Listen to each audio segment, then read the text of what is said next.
Hey there, good people, it's your Crippled Critic, and this week I want to talk about the game Dragon Ball Xenoverse 2.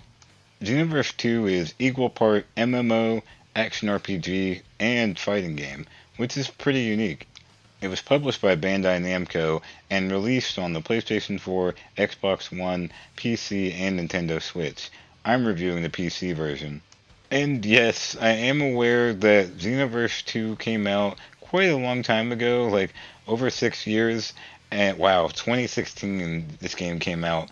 But I really wasn't aware of that when I first started playing it last year.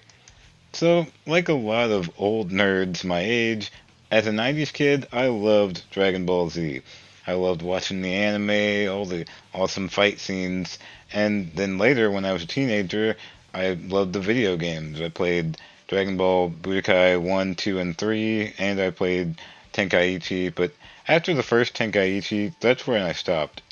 After that, I kind of just dropped out of the Dragon Ball fandom and didn't really pay attention to it for a long time until Dragon Ball Super anime came out, and after watching that, it kind of reinvigorated my love for the franchise. And then last year, a friend of mine recommended Dragon Ball Xenoverse 2. I checked it out on Steam, it was super cheap, and then I played it, and after that, I was hooked. But I'm sure what you're really wanting to know is Dragon Ball Xenoverse 2 accessible? Well, let's get into it. So, disabled gamers with fine motor skill impairments will definitely have trouble playing Xenoverse 2. Now, to be clear, Xenoverse 2 actually has some really nice streamlined button commands when it comes to complicated combos, and that's pretty rare for a fighting game, so that's nice. And also, from the people I've talked to, the Xenoverse 2 is fairly accessible on console, but the PC port of this game is not very accessible, especially for disabled gamers with fine motor skill impairments. In the options menu, you are able to customize controls to some degree, but not all of them. Some are locked to certain buttons no matter what.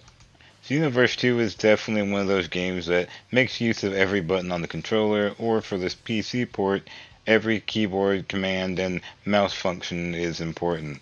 To be fair, 90% of what you do in Xenoverse is just fighting. You'll use the weak and strong attack for the most part, but there are a lot of other buttons that you need to press eventually. There are separate buttons for things like the key blast, jumping, descending and ascending once you're flying in the air, guarding, a separate button for locking on, the dragon radar, the map. There's even a separate button for emoticons, and yes, you will eventually have to press that too. Managing all of those buttons may be hard for some disabled gamers. There is a windowed mode and borderless windowed mode, but I could never get it to work properly. The game wouldn't let me click outside the game window, so no on-screen keyboard. There isn't a difficulty mode to choose from, but Xenoverse 2 does a good job of keeping the combat balanced throughout. Boss battles do get pretty tricky later on in the game when you encounter higher leveled enemies, mostly during story mode because you aren't able to use guest characters and they can't help you. Still, just like most MMOs, boosting your stats, leveling up from battles, and grinding definitely does the trick. Also, there's a Namekian NPC character you can talk to, and he can essentially let you buy levels with money, or Zenny as it's called in the Dragon Ball universe. Optional, but a pretty cool feature to have in case players start having trouble with battles. You can't manually save in Xenoverse 2, but it's got a great autosave system. You can always tell because of the bright green spiral arrow that will show up at the bottom right hand corner of the screen. The game autosaves often for things as simple as talking to certain NPCs or leaving an area of the map. But to be safe, just know that Xenoverse 2 always autosaves after you complete a quest.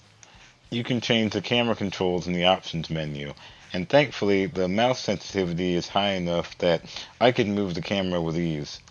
For the visually impaired, there is a brightness slider you can alter in the options menu. During combat, the screen can get pretty cluttered. You'll often be fighting multiple fast enemies, and attacks and super moves are always accompanied by bright and vivid visual flair. For some players, this may be really distracting. Thankfully, Xenoverse 2 allows you to turn most of the UI completely off. You can do this during combat in the options menu, and it helps greatly. Colorblind players should know that there are color signifying objects in Xenoverse 2.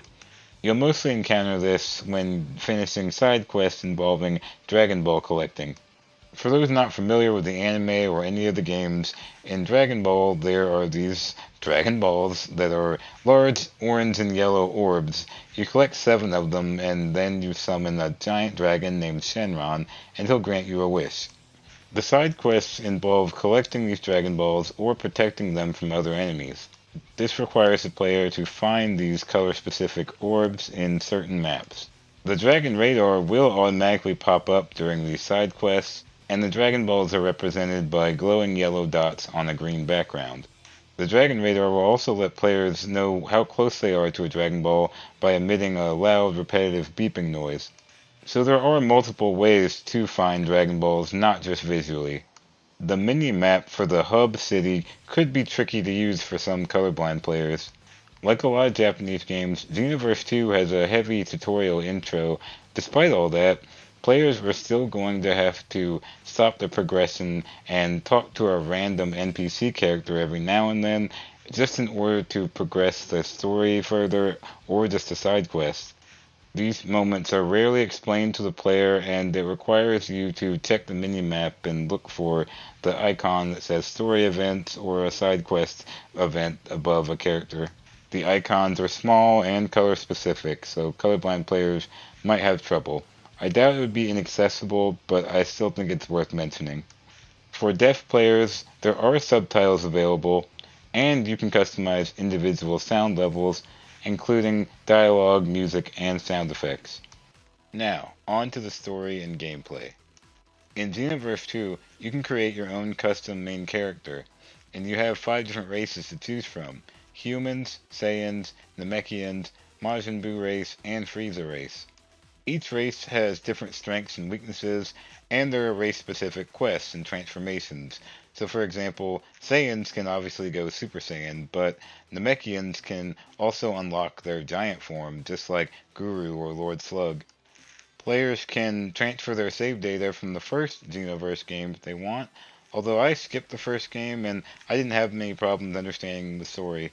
The main character of the first game does play a small role in the story of Xenoverse 2, but you can select a pre-made avatar in place of the hero of the first game if you need to and if you haven't played the first game. The gameplay of Xenoverse 2 is set in 3D battle arenas modeled after popular planets and cities from the Dragon Ball universe. The hub world is called Kanton City, and it's where the player will spend most of their time. It's here where you can go to the shops and buy skills, costumes, accessories, and items. There's so much to do in Xenoverse 2, like online and offline battles that have you fighting other players or the computer, parallel quests, which are essentially hundreds of side quests that have you fighting characters in order to get rewards like items, costumes, and even characters. You can also replay parallel quests over and over even after you've completed them. Parallel quests are a great way to gain experience, and you're allowed up to 2 guest characters to fight alongside you. Guest characters aren't allowed in the story mode. Mentor characters are available for the player to learn skills. Mentors consist of a variety of Dragon Ball characters, good and bad, so you have your typical ones you'd expect, like Goku, Vegeta, and Piccolo and Gohan can be your mentor, but Nappa and Majin Buu and even Frieza can be your mentor. Choosing a mentor is the only way to get certain skills and getting certain costumes in the game. Certain mentors have special tasks you can do for them, and they're not always fighting. Sometimes it's things like delivering milk or playing minigames. Later on in the story mode, you can even bring your mentor with you to fight alongside you. And that definitely gives another incentive to choosing a mentor. The story in Xenoverse 2 is pretty straightforward. 2 evil villain characters have decided to drastically alter time and the history of Dragon Ball, so they've gathered other evil characters to do their bidding. So now Elder Kai, the Supreme Kai of Time, and Future Trunks have all asked you, the main character, to help them fix the timeline for good. Each part of the altered history takes place in the popular sagas of the anime, like the Android Saga and the Boo Saga, but they're definitely condensed versions. My favorite part of the story, hands down, was the subplot involving a fan favorite character. It really pulled at my heartstrings, and that was unexpected for such an over the top story, but it was impressive. But I think the most impressive thing about Xenoverse 2 is just the sheer number of characters at your disposal. There are over 80 playable characters you can get in just the base game, so that's not including any DLC. It's just so many characters you can play as, characters you would never expect, like playing as a Cyberman or one of Frieza's soldiers. Fights have an awesome metal soundtrack, just like the old Dragon Ball movies. And when you complete a super move, it just feels like you're playing an awesome fight scene from the anime. There's a lot going for this game, despite it having a rough PC port. You can probably guess that I did have a lot of trouble playing the PC version of Xenoverse 2, but thankfully I was able to put a lot of work into making a macro, a comprehensive macro, that helped me with this.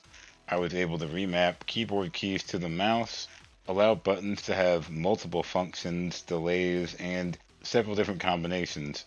It took a while, but it paid off, and now I can play Xenoverse 2 with just a mouse. If you guys are interested in how I did that, what program I used, and how that would look in game, let me know in the comments, and I'd be happy to make a video just showing how I did it. Alright guys, that was my review for Dragon Ball Xenoverse 2. What do you think? And also, what's your favorite Dragon Ball Z character? Let me know in the comment section down below. I think mine is probably Future Trunks, and a close second would be Gohan. Anyway, thanks again for watching, and as always, I will see you later.